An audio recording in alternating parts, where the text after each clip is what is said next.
Hello there guys, this is Dino Man here, coming to you with another review. We are now getting into 2017 with the Safari Limited 2017 Deinocheirus. So without further ado, let's get into it.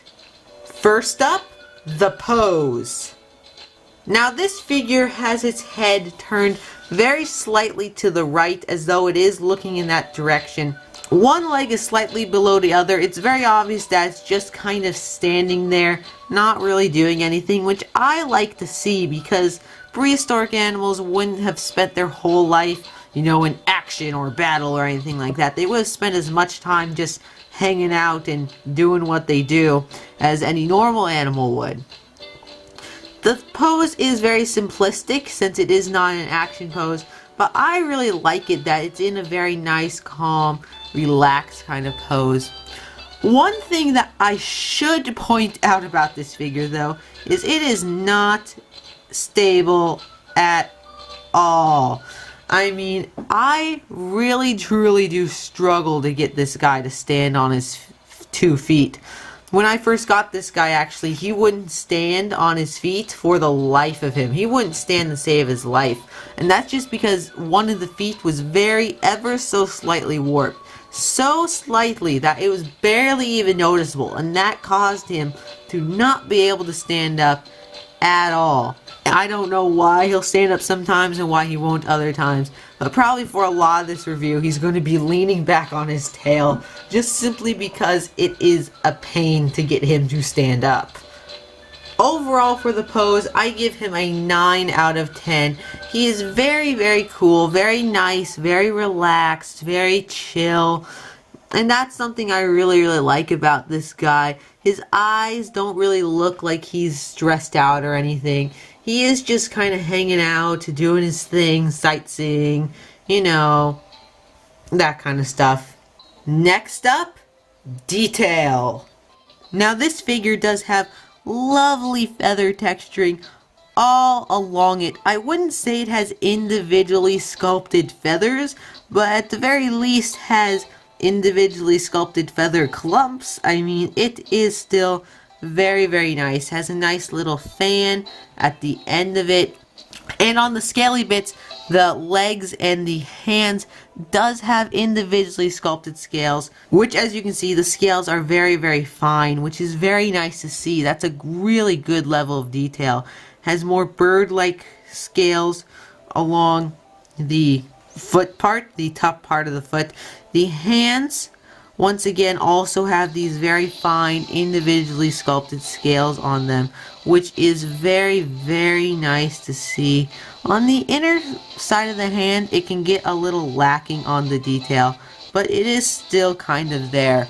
Moving on to the beak does not have any weathering or very much texturing on it at all. It's mostly just flat. The beak is mostly just flat. It doesn't have very much texturing at all, which is unfortunate, but the skin flap for the throat sac does indeed have some nice wrinkles and creases all along it, and the eye is very tiny.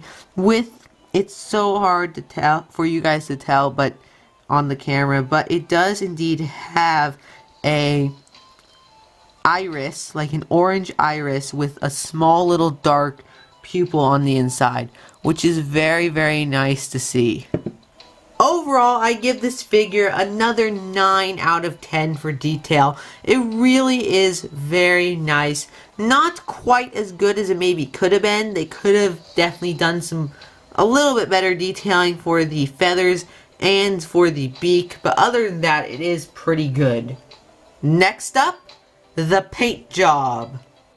Now this figure is mostly an orange color with this white on the head and these white stripes going along the body with this white underside. But the orange does have some very nice like darker shading, like dry brushing or whatever it's called on top, which really helps to bring out the detail of the feathers, which is very nice to see. Very, very nice to see. Now the paint job for the feathers looks kind of a little weird to me. It hasn't really seeped down into with the other feathers, which gets it like this white on top and orange underneath look, which I guess is kind of fine, especially if they were going for like maybe only the tips of the feathers are white. But I personally would have preferred to see most of it white, or at least more like on the head. The head, I think they did the white and the orange on the underneath very, very well. Let me get a closer view of that. There you go. On the underside, I feel if they just did it the same as the neck region, I think they could have succeeded a lot more. But I mean, it's fine. They gave it pink skin flap and a pink eye to really help show that that is indeed skin. The beak is this nice tan color, and the arms and everything are this gray color, which really helps you recognize that they are indeed scales as well.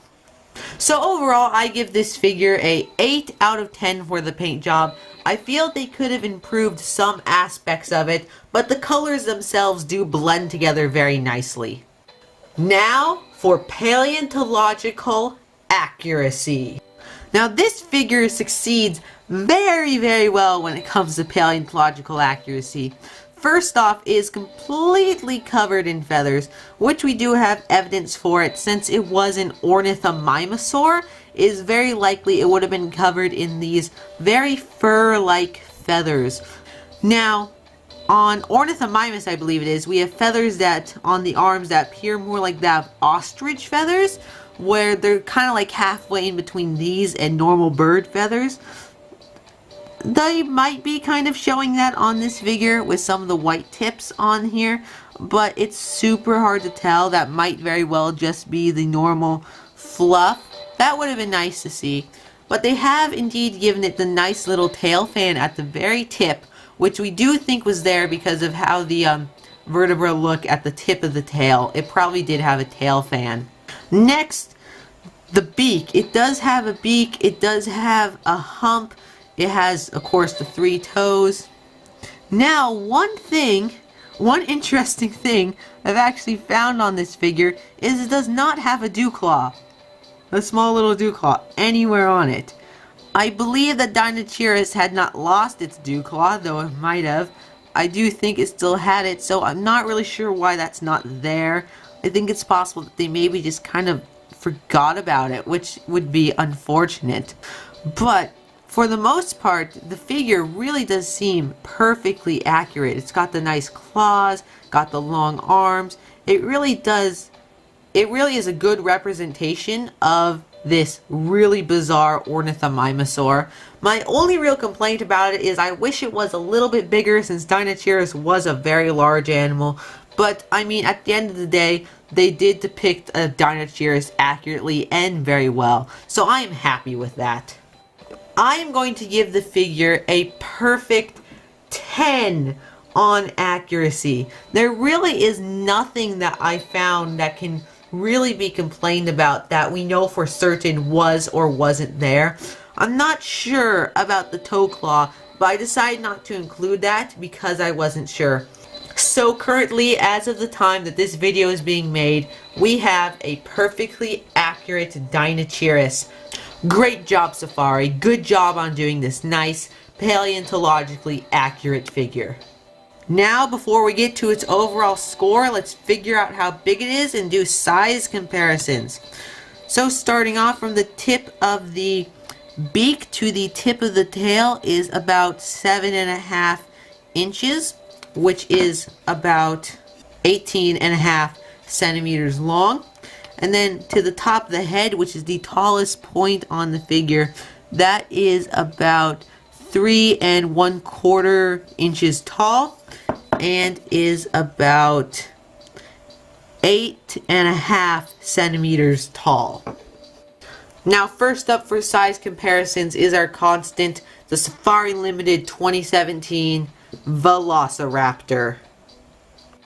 Next for size comparisons is the only other Deinocheirus figure that I own, the Collecta 1/40th scale Deinocheirus, which is a fair bit larger than this one, but this one does scale up a lot better with your other large theropods, since Deinocheirus was very, very large. I wish that this guy was this size, but I mean, this is what we got, and I'm still happy with what we got.